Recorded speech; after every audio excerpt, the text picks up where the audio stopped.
નમસ્કાર, voice of India news ચેનલમાં આપનું સ્વાગત છે. હું છું સિતાબ કાદરી. આ જોઈ રહ્યા છો voice of India news channel. Vadgam police સ્ટેશનમાં નોંધાયેલી ફરિયાદના હની ટ્રેપના આરોપી 3 આરોપીઓને ગણતરીના કલાકોમાં ઝડપી પાડતી બનાસકાંઠા જિલ્લા એલસીબી પોલીસ. ત્રણેય આરોપીઓમાં એક સરપંચ, બીજો પત્રકાર અને ત્રીજો વ્યક્તિ, આમ 3 વ્યક્તિ પકડાયા છે, જ્યારે બીજા આરોપી ફરાર છે. તેમની શોધખોળ અત્યારે ચાલુ છે. અત્યારે દ્રશ્યોમાં આપ જોઈ રહ્યા છો કે ગુજરાત રથના પત્રકાર અને સરીપડાના પૂર્વ સરપંચ અને એક અન્ય પાલનપુરનો વ્યક્તિ, આ 3 વ્યક્તિઓ પકડાયા છે, જ્યારે એમની સાથે સામેલ 2 મહિલાઓને એક અન્ય વ્યક્તિની ધરપકડ બાકી છે. સાંભળો ડીવાયએસપીને. બનાસકાંઠા જિલ્લાના વડગામ તાલુકાના વડગામ પોલીસ સ્ટેશન ખાતે એક વયસ્ક ઈસમને એક મહિલા દ્વારા ફોન પર વાતચીત કરી, પરિચય કેળવી અને મિત્રતા કેળવીને તેને પોતાના પ્રેમજાળમાં ફસાવી આ વ્યક્તિને છાપી નજીક એકાંત જગ્યાએ બોલાવવામાં આવે છે, જ્યાં મહિલા ના મિત્રો ત્યાં આવી જાય છે અને એલસીબી પોલીસની ખોટી ઓળખ આપીને આ મહિલા પર ખોટી ઓળખ આપીને જે વયસ્ક માણસ છે એને જોડેથી 15 લાખ જેટલા રૂપિયાની માગણી કરેલી અને જો ન કાપે તો ખોટા બળાત્કારના કેસમાં ફસાઈ દેવાની ધમકી આપવામાં આવી હતી.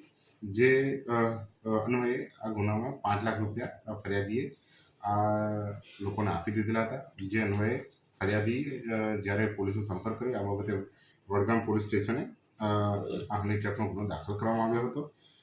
આપને જણાવું કે બનાસકાંઠા રેન્જ એજીસી પ્રસિદ્ધ રાઠોડ મેડમ અને બનાસકાંઠા જિલ્લા પોલીસ વડા શ્રી પ્રશાંત સુમરેશ સાહેબ દ્વારા આવા હની ટ્રેપના ગુનાઓ બનતા અટકાવવા માટે અને તમામ બનાસકાંઠાના નાગરિકો જે કોઈ અન્ય આવા હની ટ્રેપની ટોળકી હોય અને સિંકંજામાં ન ફસે તે માટે આવા આરોપીને ત્વરિત પકડી લેવાની સૂચના હોય.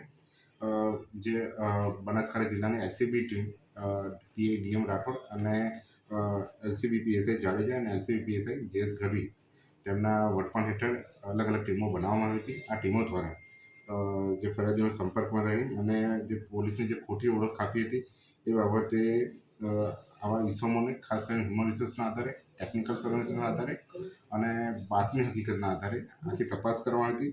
જેમાં અલગ અલગ ટીમો દ્વારા જે મુખ્ય સૂત્રધાર સહિત 3 ઈસમોને એલસીબી ટીમ દ્વારા પકડી પાડવામાં આવ્યા હતા. આ કામે આ ગુનામાં હની ટ્રેપમાં જે મુખ્ય સૂત્રધાર છે વલી ખાન ભીખુ ખાન પઠાણ તથા જયંતિભાઈ ગમાભાઈ કોયટિયા, જેઓ સરીપડા ગામના માજી સરપંચ પણ છે.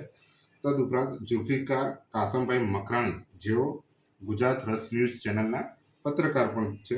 તેઓ આ ઇન્ટ્રોગેશનમાં અમને હકીકત મળી હતી, જે બાબતે તેઓએ જે હકીકતમાં જણાવ્યું કે છાપી ગામ ખાતે જે બ્યુટી પાર્લર જે ચાલે છે તેમાં ભાનુબેન પ્રજાપતિ નામની મહિલા તેઓના સંપર્કમાં આવેલો અને પૈસાદાર અને વ્યસ્ત વ્યક્તિ હોય તેઓને પ્રેમજાળમાં ફસાવી અને એકાંત જગ્યાએ તેઓ ભેગા થઈ અને પછી આવા વ્યક્તિને બલાત્કારને ગુનામાં ખોટી રીતે ફસાવવાની ધમકી આપીને તેમના જોડેથી પૈસાઓ ની માગણી કરતી હતી. તે રીતની એમની એમો પ્રસ્થાપિત થઈ હતી અને 5 લાખ રૂપિયા જેટલા એમને બળજબરીથી આ જે ફરિયાદી પાસેથી પડાવી લીધા હતા.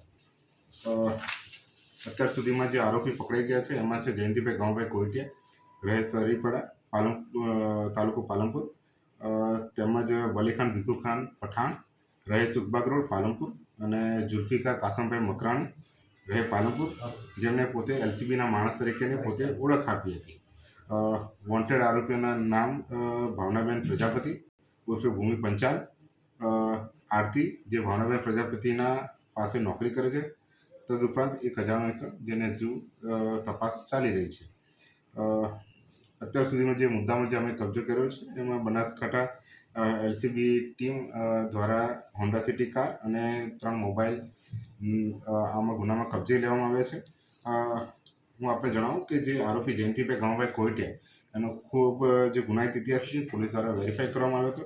જેમાં ડીસીબી પોલીસ સ્ટેશન અમદાવાદ શહેર ખાતે 323ના ગુનામાં જે હની ટ્રેપનો ગુનો છે ની કલમો હેઠળનો ગુનો છે એમાં એની સંડોવણી જણાવેલી હતી. તદુપરાંત અમદાવાદ મેટ્રોપોલિટન કોર્ટમાં પણ એક ગુનાની એમાં તજવીજ ચાલી રહેલી છે.